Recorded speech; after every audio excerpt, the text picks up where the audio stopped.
This video will show you how you can manage your Fixflo dashboard on the web.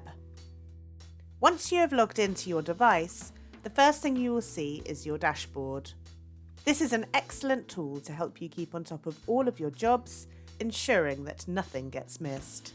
The dashboard is fully customizable, and the default dashboard has 8 panels. You can easily add new panels here, and as you can see, there are a number of panels available for you to add onto your dashboard. The next section of this video is going to go through the panels which are on the default dashboard. In the top left-hand corner, you have the panel Jobs Awaiting a Start Date. To view all of these jobs, you can click on More Options and then View All from the drop-down.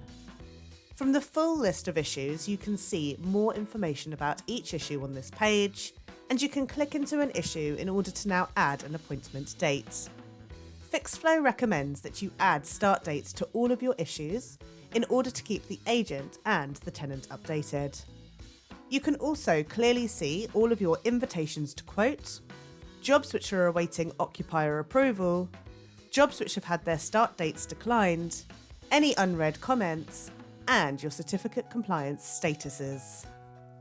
Further, you can easily access any jobs awaiting completion, as well as jobs which are awaiting an invoice.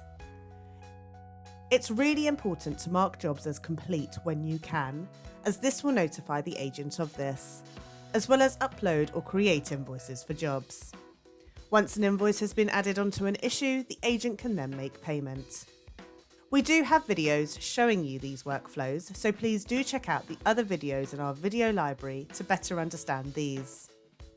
Please note that you can also configure your panels to view the data in a different way. To do this, simply click on the More Options button for the desired panel, and then click on Configure from the drop-down. Here you can edit the panel title or help text and change the way that you view the panel. For example, if I change this panel to view it as a bubble and then press Save, I can simply see the number of issues for that panel, rather than view the issues in a list. In addition, you can also amend the number of issues which are displayed on the panel list here. Another example would be to view the panel as a bar chart.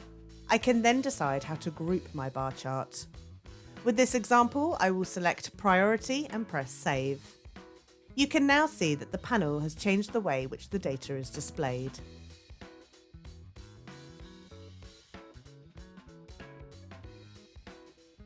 Thank you for watching.